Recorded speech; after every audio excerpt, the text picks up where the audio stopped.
All right. So,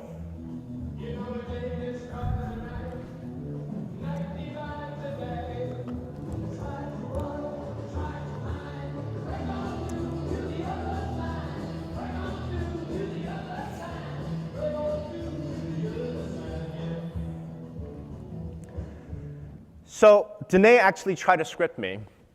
And the one concession that I made was I will not have as many music videos in this year's presentation than I did last year. But the topic, so put that in your remarks, in the feedback. Less Rob, more music videos.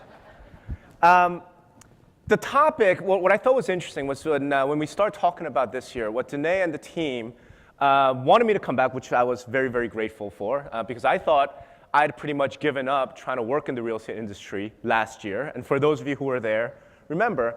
And they said, no, actually, we would like to hear about what it was like for you over the last year as you've been trying to do this thing. I said, OK, no problem. I don't mind doing that. So for those of you who saw me in Las Vegas last year, the early part will be kind of a reprise. For those of you who haven't seen, maybe it won't be, but we'll get to it.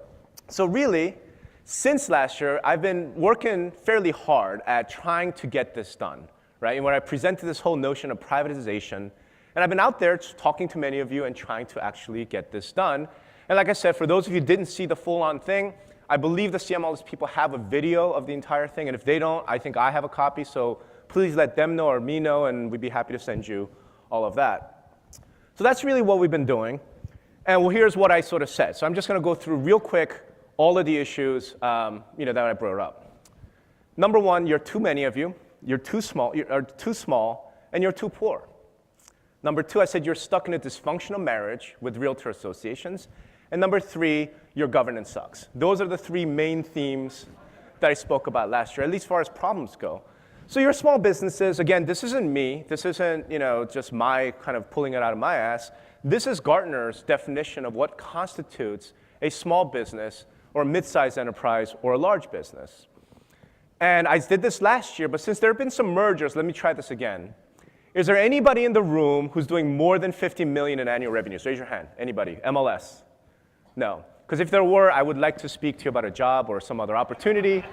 But that's not the case. So fact is, you're small. You're actually not making that much money. And in a time when Zillow is spending $273 million just on technology. This is not their entire budget.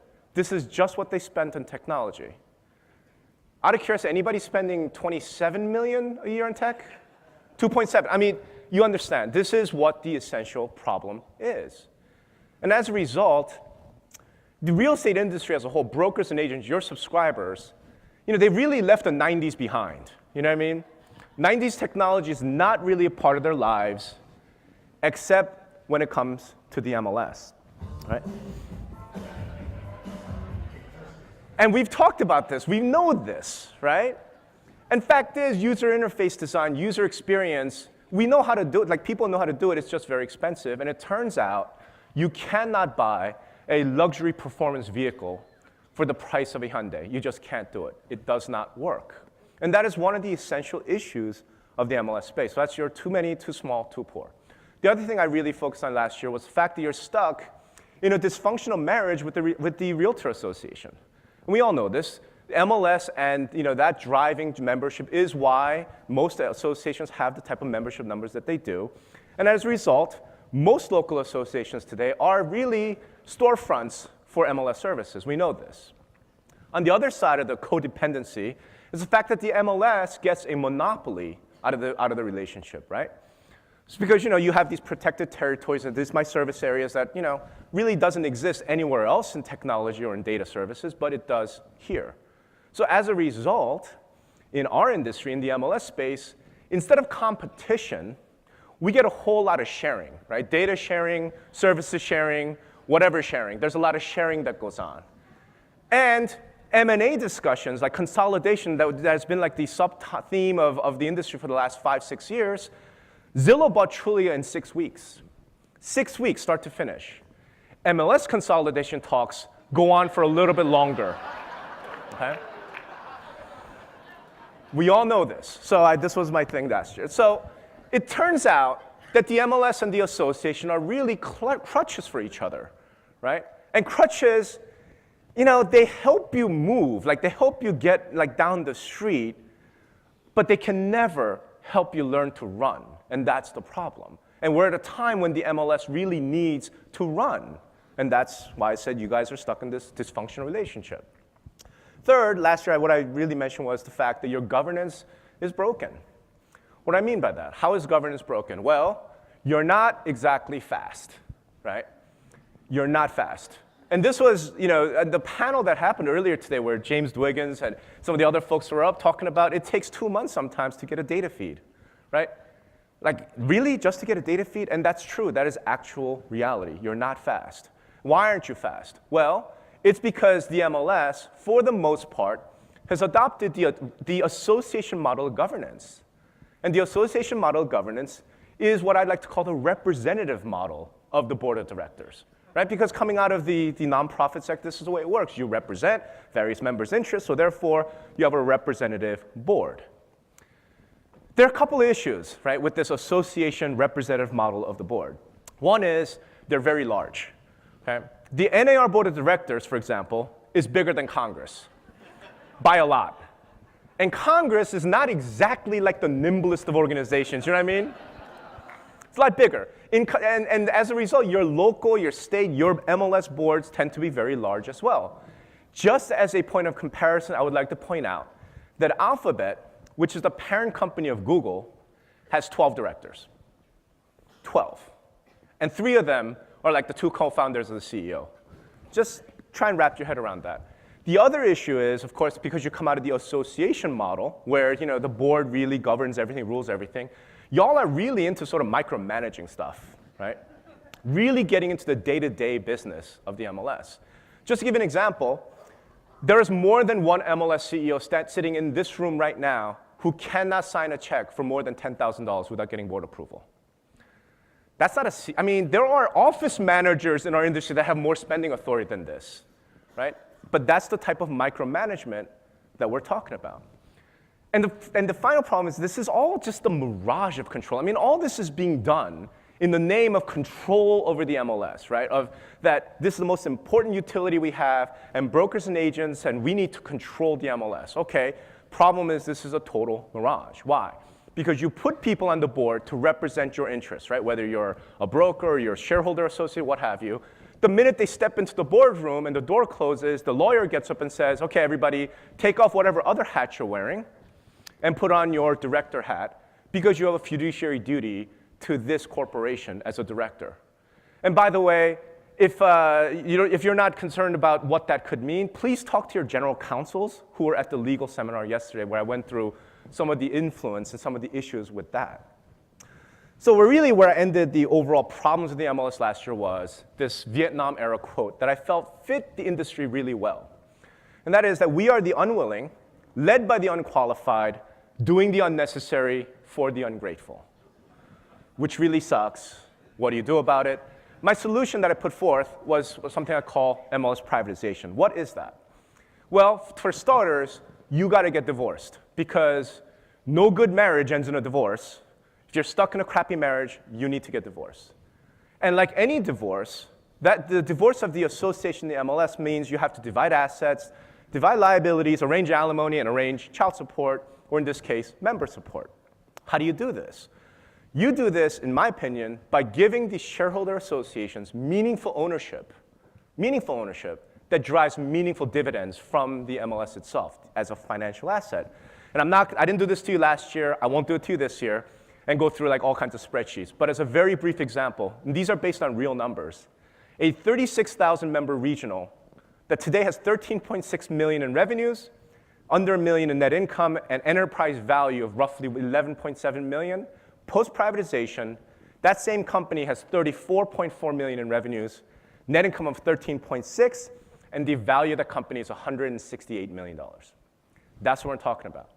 And I said, you know what, if we do this, these shareholder associations, they actually make more money with fewer members, still maintain control, and have assets that are sellable that are worth tens of millions of dollars. And once you have done that, guess what? You can also include governance that actually works. What does that look like? Governance that actually works looks like a smaller board where your directors have longer tenure, so they know what's been going on for a while, where directors selected based on expertise and what skill set they're able to bring to the board, as opposed to elections, appointments, or it's your turn, right? And obviously, that board would not get involved in any more day-to-day operations of the MLS. What would they do instead? Well, in this privatized model, you defend shareholder value like any other board does. You hold the CEO accountable like any other board does, and you make the big major decisions, M&A, sale of assets, big debt financing, what have you. What about all the rules, the policies, the stuff that the brokers and agents, subscribers really need to have some say and input in? I say you do that through a non-fiduciary representative advisory council, assembly, call it what you want. The idea is, because they are not fiduciaries of the corporation, they can represent who they need to represent and get their voice be heard. So 12 months ago when I said this, I thought this is the future of the MLS because I intend on making that the future of the MLS. Because the best way to predict the future is to create it. And today, there are exactly 0 MLSs that have done this. So you might ask, what happened? What happened? Is it that maybe my idea, which I've been told many times, you're insane and it will never work? Is that what happened? Maybe. That's entirely possible. But I did want to speak with you about some of the obstacles I ran into, because I think that's interesting. It is interesting to look at, when you're down this road of reform, what are some of the things that come up? Number one, other priorities. This one is actually not that hard to understand, right? It's not like there are MLSs that are sitting around, twiddling their thumbs going, wait until Rob shows up so we can actually, that's not what happens. You all have things you have to do, things that you're working on, things you want to accomplish.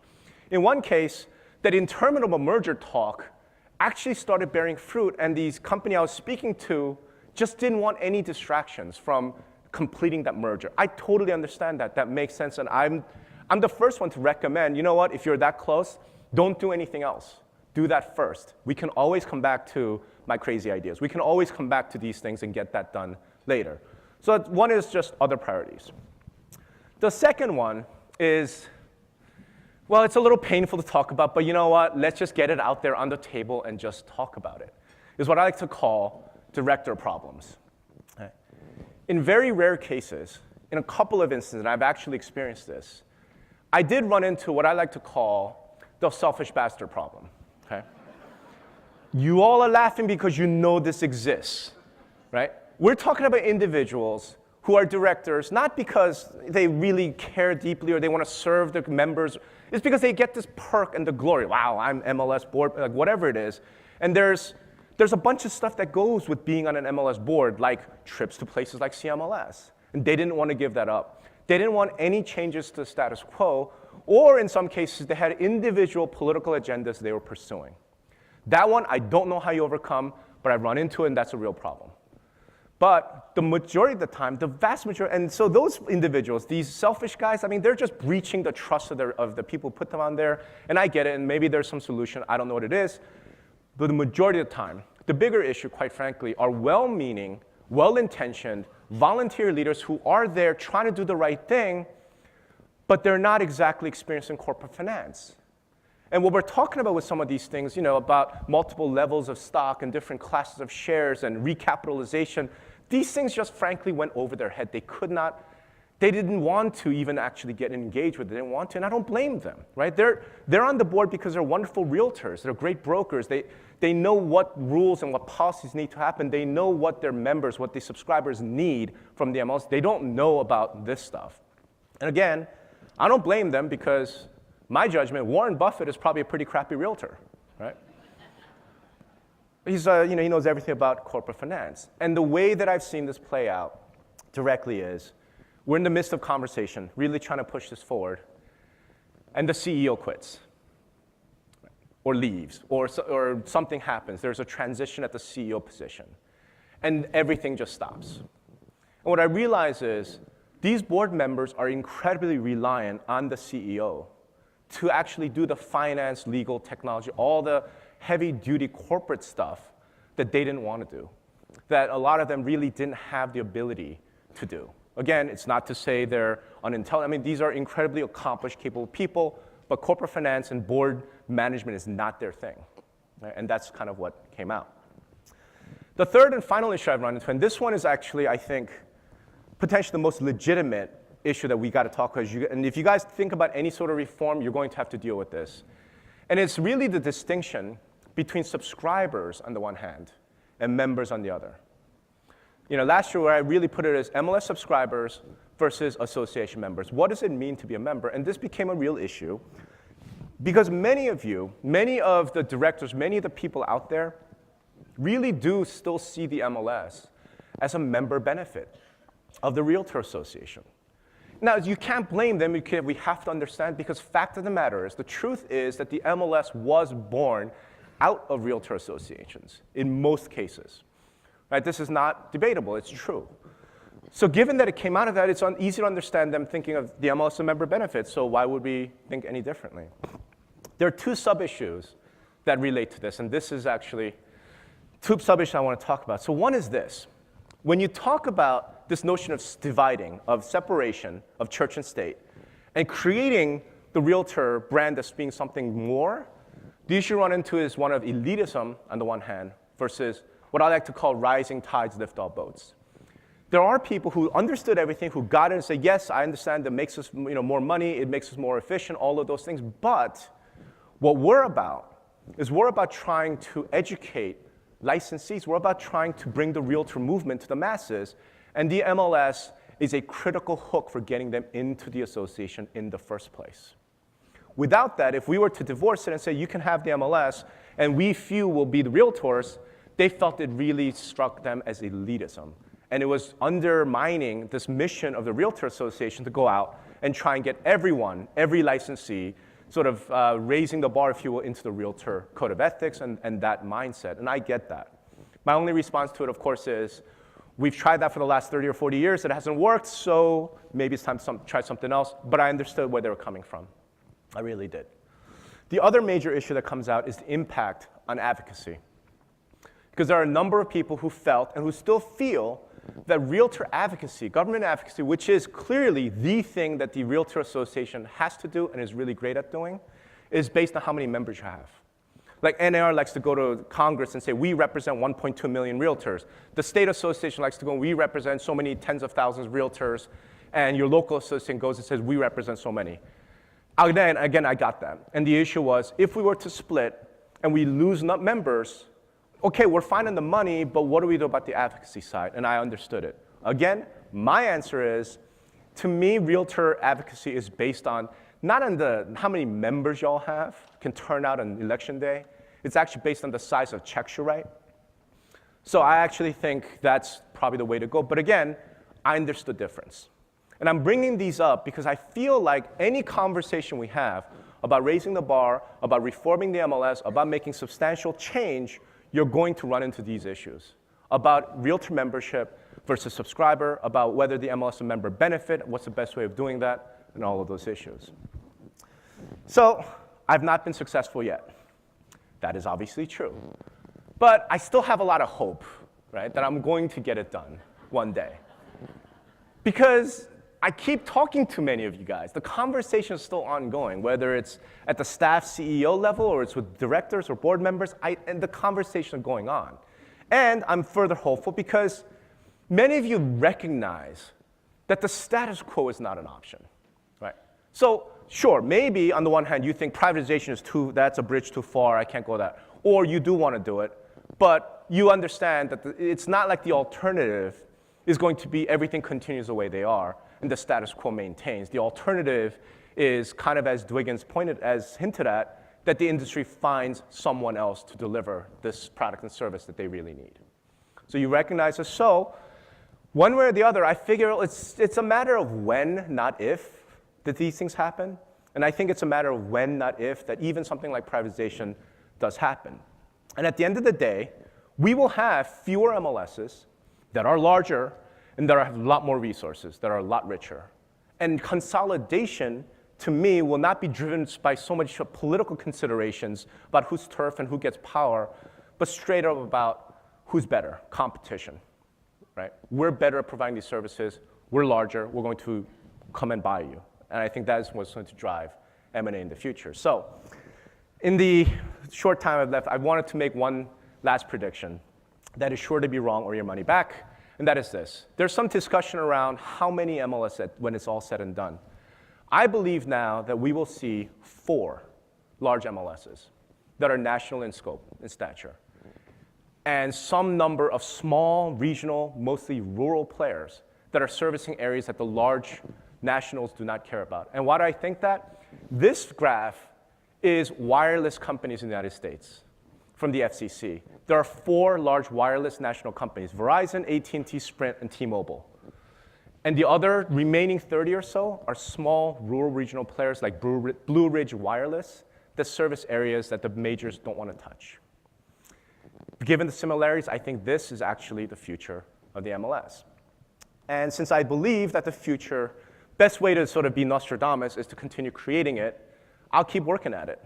Right? I'll keep pounding the pavement. I'll keep speaking to you all and try to create this future so that next year when I'm here, hopefully I'm not talking about all the barriers, right, that we couldn't break through, but instead we'll be telling you about those organizations and those people that were actually able to break on through to the other side. Thank you.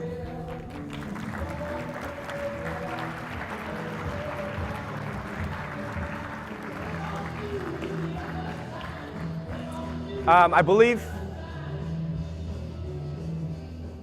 believe we are now moving to a panel where I get to be placed in the hot seat and they get to be examined on why I'm potentially wrong and crazy. So let me introduce Sam DeBoer, Managing Broker, Coldwell Banker Danforth, and Nicole Jensen, CEO of Palm Springs Regional MLS. Welcome, interrogators. Thank you. He's going to go first. All right. Okay. So I actually agree with a lot of the philosophies behind what Rob's trying to do. But I actually liked it better when you went with the separation of church and state because the visuals there are really striking. So you'll have to bear with me. This is going to take a minute. Maybe you went away from church and state because of how difficult this is to implement in the real world, that you've lost a little bit of your God complex in the meantime, Rob. We're friends. I'm just joking, right, folks. But so here's the visual. Rob places himself as the advisor to the leaders of organized religion. And Rob's got to convince Pope Goldberg, that's right, to tell his priests to stop teaching religion in church. Because that's the separation you're asking for really here. The place where people do business, they congregate, they draw their revenues at the MLS. Stop teaching this religion of ethics and professionalism that is the realtor religion that you point out. And he's got to convince not only Pope Bob, but he's got to have Pope Bob convince the priests that this is a good idea, that the point of them doing business is raising the enjoyment level, and so they can raise dues for the folks at these churches, these MLSs. And Pope Bob doesn't really care what they teach. It can be agnostic, atheist. They can turn it into a casino or a gentleman's club. Just raise those dues, raise those revenues, send dividends back to the Vatican, and let Pope Bob convert these masses of unconverted over to this realtor religion. So, and make no mistake, he needs Pope Bob, because we're not worried about the big mega churches with big shot ministers. They understand for-profit, they can do that. It's the tiny churches and the tiny missions who have shoestring budgets, very little staff, and these leaders have basically taken a vow of poverty to run this MLS because they truly believe it's a member benefit. They truly believe devoutly that what they do is to serve the Realtor Association, to serve NAR. That's really in their core. So with all of that and what you've seen in the marketplace right now, and again, I like the idea, but is it logical?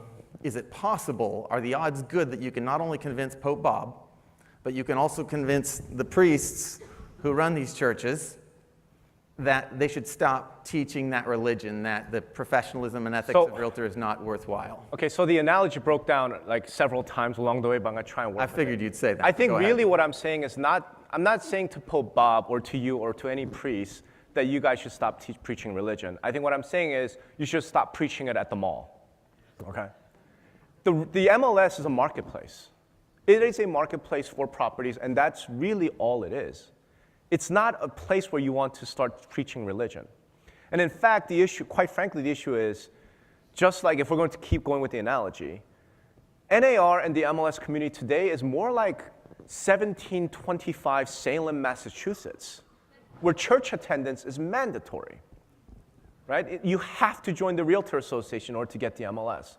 Well, I'm sorry, Sam, those aren't believers. They're not parishioners, right? They don't have a choice. So I call them prisoners. They're hostages. They're not open to hearing a religion. So really what I would like to see is that the Church of Realtor, the Realtor Association, continue on its path and talk and preach the ideals, if you will, of the Realtor movement, of highest levels of competence, highest levels of service, fiduciary, all of those things, and care about political issues. And I would like to have the MLS as a marketplace, the state that governs how the business is supposed to conduct itself, free them up. Right? The only thing I care about, and the privatization issue for me really was creating a financial support for the church. So if you want to continue mixing the metaphors, it's create an endowment. So the church doesn't have to care about how much money is coming in through the offering plate every week, because they have a giant endowment that pays for the salary, that pays for the building, pays for all of that. That's actually what I would like to achieve. Is that achievable? I don't know. Obviously not to date, right? Otherwise I'd be standing up here having a very different conversation. But I actually think this is the future, and this is the way that it will get worked out. All right, we're out of time. No. All right. One point of personal privilege. I'm up here, I think, because I usually speak my mind. It gets me in trouble, but that's all right. But I have a new employer, and so, not to announce it on stage, but they're in the audience, which was not the case when I was asked to speak. So I'm just kidding. Congratulations, Shelley. Yes, Shelley. So profitability, that's a topic that I wanted to talk about. Yeah. So if an MLS, in my experience, this has been I have 20 years of experience, if an MLS profits, if they make a notable profit, what we then are entailed to do is either lower MLS fees, because that's the culture that we've been built. Right. Like, you can't keep it. If you're making $2 too much a month, give it back to the agents or give it back to the broker in some form of rebate. So how do you expect to talk the subscriber participants who manage an MLS, who have made those decisions for years that MLSs shall not profit, resulting in a structure that really provides them what they perceive to be less control over their MLS environment? Well, Like, it's not, yeah. How are you going to do that? It's not easy. Right. But I figure that the argument goes like this. I first start by putting up on screen $273 million. That's where I start with. And if you don't have that, and you claim to be competing in technology, you are dreaming, right? That is magical thinking. So that's number one. Number two is, what is it that you want from the MLS, right? If it's really, we just want to know what's for sale, then alternatives will arise. If it's something more than that, if it really is this data and these products and services, somebody's got to pay for it, right? It's just inevitable. I mean, I find it amusing when I see MLSs boast, like, we haven't raised our dues in 10 years, and I'm going, how? Because consumer price index is up 44% during the same time, so electricity is more expensive, like, garbage collection is more expensive. How are you, like, I don't understand it. And what my end directors result, say is they say technology is cheaper. but you know what? It's just not true. I know. Because again, I say that's fine. You can say all those things. But what is your complaint today? Your complaint today is your agents, when they go out in the field with a consumer, their tools suck compared to what the consumer has. Yep. Okay, well, I got news for you. You're not solving that when the consumer tool is being provided by a company that spends $35 million a year on technology, and you spend $35,000. Like, it's just not going to work. So it's up to you, right? I mean, that's step number one. Step number two, I think, for me is the MLS drives a profit from the subscribers to fund the operations of the association that has members, right? As a broker participant, if the only thing you care about is keeping prices low, that frankly, a lot of it you don't even pay for anyway, that's up to you. But don't then complain about what the end result is when this is all said and done. Whether I can talk people into that, whether other consultants and thought leaders can talk your brokers and agents into that, I'm not sure. But I do know this. Zillow's worth $7.5 billion with 80,000 premium agents. And you go, how the hell? Because those premier agents, some of them are writing checks for 15 grand a month. 15,000. So for the MLS to sit and talk about we're going to provide the best in breed, products and services, and we're charging $29 a month, I'm like, best in what class, right? I mean, that's, to me, it's like, well, best among MLSs. Okay, that's like saying you're the fastest minivan to 60 miles an hour, and I don't know if that really cuts you a whole lot of slack. We'll see. So it really does depend ultimately on what this room, their boards, their directors want at the end of the day, right? So that's kind of how I'm going to try, right?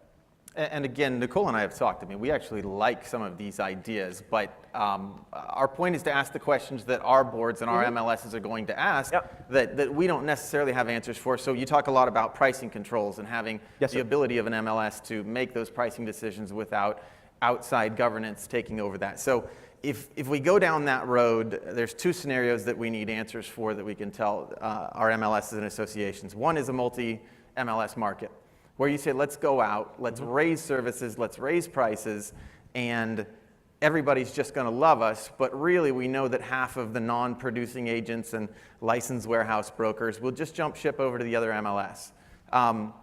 That's problematic. We'd like to say it'll push them out of the business, but they have licenses. It's legal for them to sell. They're going to go somewhere. So in that situation, maybe the MLS thinks I'm slitting my own throat by raising prices, knowing half of my membership will go away. The other side is a single MLS market, where you raise the prices to a certain point where it becomes a hurdle. The services may be better, but again, these folks with licenses who are a vast, I don't know if I want to say majority, but maybe majority of licensees, and they don't want to pay those dues anymore, and the licensed warehouse doesn't want to be a member anymore. Right. And now we push people off MLS. Right. We've got even more folks not participating, not a win for consumers or the industry. How do you answer that? So I guess in the multi-MLS situation, there's a bunch of things I'd have to look into, right? Number one is, do you have data sharing set up in a multi-MLS situation? If you do, stop it, right? I mean, it doesn't make sense to try and compete and someone else could get your data cheaper. Like, no, so you stop the data sharing. But number two on it is, then compete. If you're raising prices, you've got to deliver better products and services. You have to provide a better value proposition, right? And it may be that in every market, we end up with multiple options where high value, high cost MLS exists right next to low cost, low value Walmart MLS.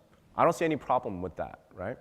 The second part, and I don't know if that's like a satisfactory answer, but fact is, if you want to keep onto a monopoly, the way to do it is to buy up everybody else around you because you have more resources. The second part of the single MLS, though, I mean, part of me really feels like, look, if we're talking about on average, MLS service is what, $35 a month, roughly? Does that seem about right? I mean, IDX websites cost more than that, right? And part of me does feel like, look, if you can't afford, let's say you raise it to $50 or even $100, if you can't afford $100 a month to get MLS access, is this really the right industry for you? And we've agreed on that. My agents, we could triple the fees and they would squawk for a moment and then they would say, it's worth it. Right. But the fundamental shift is, again, we have to get away from the member benefit mindset, right? That this is, you are a business making money, which means you will charge what the market will bear and deliver products and services the market wants. And on your back end, through your ownership, you're going to support the realtor organization. Not, you're going to keep prices low as possible and try and create a member benefit type thing, when really 15% of those people are your members in any event. That's, I think, how that has to go. The competition issue, I would say that the good MLS CEOs, and many of them are sitting in this room, I don't know a single one of them that are afraid of competition. They would, in fact, say, bring it on. Let's get rid of the geographic false barriers, and let me go in and compete with those people, and let's see who comes out on top. And I say, let's let that happen. Okay, so talking about, let's talk about what the market wants from an MLS. So what we heard up here from what I'm going to call him Tall James, because I don't know his last name, but the guy that was up here, Tall James, is telling us that he is doing his own development of technology. And so are we to compete with that? I mean, does the MLS need to be everything to everybody? Or should we focus more on getting the data where it needs to be? And like the grid the primary purpose has always been, from like before we were all here, cooperation compensation. So do we need to have the money, the profit to put into R&D to make our system superior? Because some of the brokers spend an exorbitant amount of money in, branded tools for their agents, and then they look at us and say, you're not going to offer that because that's leveling the playing field. And so we struggle, as CEO, well, MLS execs, whatever, to So I have my own balance. opinions on what the value of the MLS, what the MLS ought to be, right? But let me not push that on y'all and just put it more this way. Today. Today, Right. later. But really, it's fine. Go talk to your marketplace, figure out what they need, right? In a sense, you're asking a leading question because, of course, nobody thinks the MLS should compete with brokers, right? I mean, that's a sure way to disaster. All I'm suggesting, though, is without the resources, whatever else you come up with it's a fantasy in any event, right? I mean, if you're literally told it's in your bylaws that says, do not make any money. Like, okay, if you want to go and offer out customer service improvements, if you wanted to create some other value or data analytics or any of the things that your brokers, your agents might say, this is something we want, how are you supposed to do it?